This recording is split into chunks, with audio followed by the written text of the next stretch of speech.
and it's a critique in some sense also of the idea of the patriarchy. I know, because the patriarchy is this dominant, oppressive hierarchy that everyone's embedded in. And you know, the social constructionist, social justice warrior, postmodernist types think about that as a social construction. It's like, how about no? That's just wrong. Lobsters have hierarchies. That's 1/3 of a billion years ago. Okay, that's not a social construction. It's part of being itself. And if you only see a hierarchy as power and tyranny, then you're looking at the world wrong. Like, it's true that hierarchies can be tyrannical and dominant, and a degenerated hierarchy is nothing but tyranny. But in a functional society, the hierarchy is actually the structure of the society, and you're actually protected within it. Well, then how you relate to that hierarchy is very important, but that's part of personal development. That's part of standing upright, you know. And then people in the hierarchy think, oh, well, you're someone who could do good things for the hierarchy. Let's promote you. Yeah. You know, like, men don't struggle for power. That isn't what men do. Not if they're civilized. They size each other up and elect the competent to lead them. And they do that at every level of society. Like, I tell a story in there about, might be later in another chapter, it doesn't matter. I worked in a rail crew in southern Saskatchewan. They're rough guys, like a lot of them had been in prison, you know. And when you first came onto the rail crew, you got a stupid nickname and people teased you. And I remember this one kid called Lunch Bucket. That was his nickname, because he came to the rail crew with a lunch bucket that looked like his mom had packed it. That was a bad idea. You bring your damn lunch in kind of a, you know, ratty paper bag. Right. You don't make too big a thing out of it. And it's dirty and smelly. Yeah, that's exactly right. It's like, you're not pronouncing your status with your lunch bucket. You don't have a Barbie lunchbox. Exactly, yes. So they named him Lunch Bucket, which he wasn't very happy about. Well, that was a mistake. He should have taken it with a smile. And then he was always peevish and irritable. And if you asked him to do something, he'd whine. And so, like, this was soon after I joined the rail crew. Well, soon, there's about 60 men on this crew. It stretched out about a 1/4 mile down the tracks. Soon, anonymous harassers were throwing pebbles at him during work. We had hard hats on, so the game was, let's see if we can hit a lunch bucket in the hard hat with a pebble. Anonymous, anonymous. Yeah, well, because you don't know where it's coming from. And that was purposeful, because he couldn't take a joke. It's like, well, let's see if he can take this joke. Clunk, and everybody go, you know. And then he just got more and more peevish, and the pebbles got bigger and bigger. And, you know, a week later, Lunch Bucket was gone, having not learned anything from the experience. But, you know, the men were testing him out. It's like, can you take a joke? Can you be useful? Can you at least be amusing? You're like, is there something worthwhile about you? It's like, no. It's like, okay, well then you're out of here, because you never know when we actually might need to depend on you.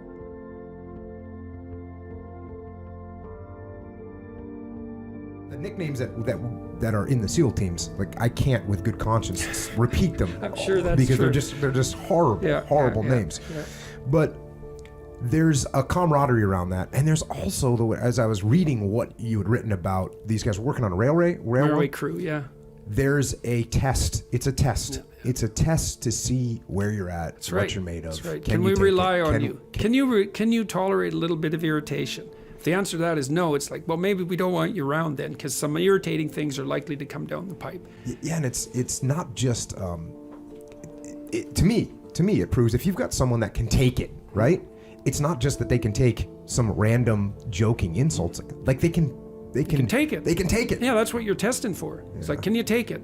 Lunch Bucket couldn't, right? Because people would laugh at his lunch bucket and he'd get all upset. It's like, well, you have a stupid lunch bucket. It's like, you know, your mom packed it. How about it? You laugh at yourself. Yeah, my mom packed this. I know it's kind of stupid. That would have been the end of it. He would have just had to say that. Yeah. It's like, but I didn't want to hurt her feelings. It's like, oh, okay, you know, fine. You got your stupid lunch bucket.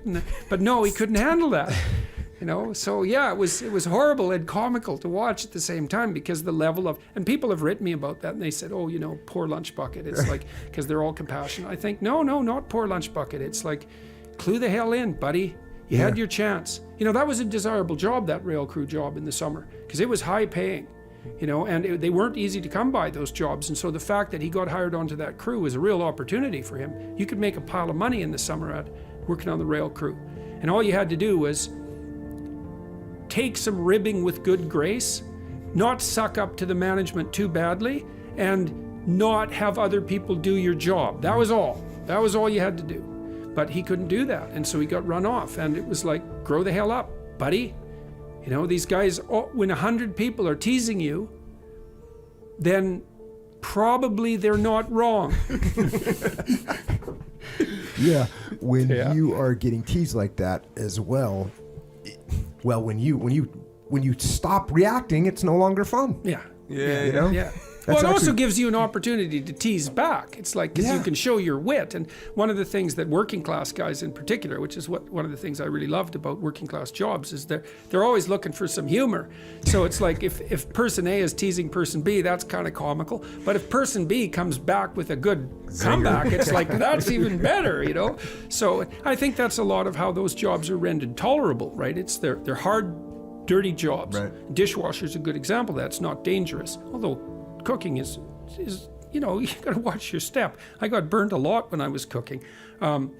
But what makes those jobs not only tolerable, but even desirable is that you can develop a tremendous amount of camaraderie around them. I've never really experienced that at a professional level job. That just doesn't happen the same way. And there's a real loss in that.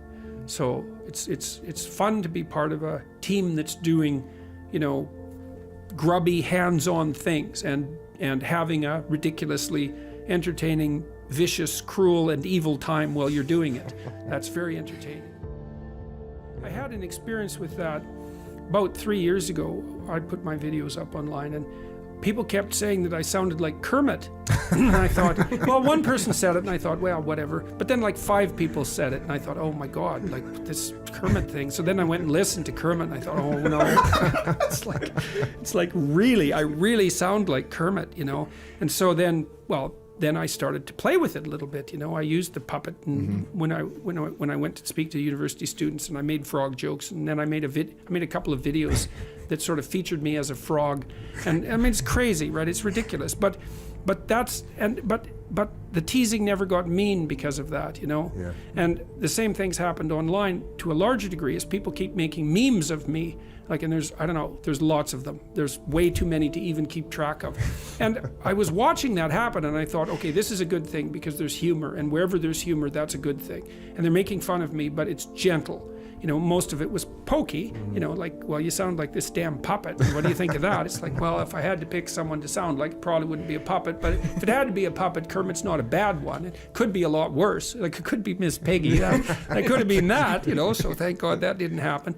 But the memes have never got vicious because, you know, I'll post them if they're funny and satirical, and then they won't get vicious because they don't have to. It's like, can we poke fun at you? It's like, yeah, please do. And the more the better, really, because that'll also help keep my feet on the ground and keep me awake. And plus it's funny. And like, one of the things about life is that a sense of humor, that's a good thing to arm yourself with, because sometimes you just don't have anything other than that.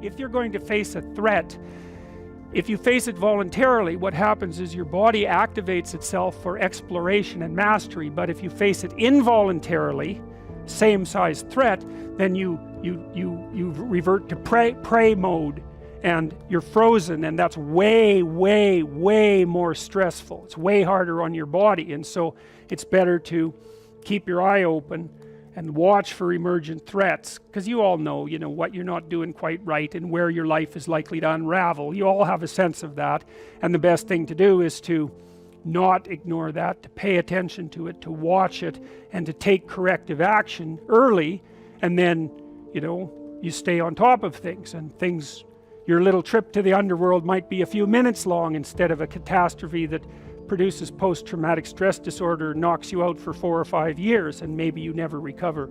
So, and that's, you know, that's what these kind of symbolic representations mean. Those are states of being that indicate being devoured, and you can be devoured by your own unconscious. Jesus, that happens all the time. What does that mean? Well, you know, and it's an autonomous thing in some sense, you know, like if you get depressed or if you get really anxious, you don't have any control over that. It's like it sweeps up over you and pulls you down. Why down? Well, down is where you go when you're sad. You don't go up. Man, I'm up today. Oh, that's too bad.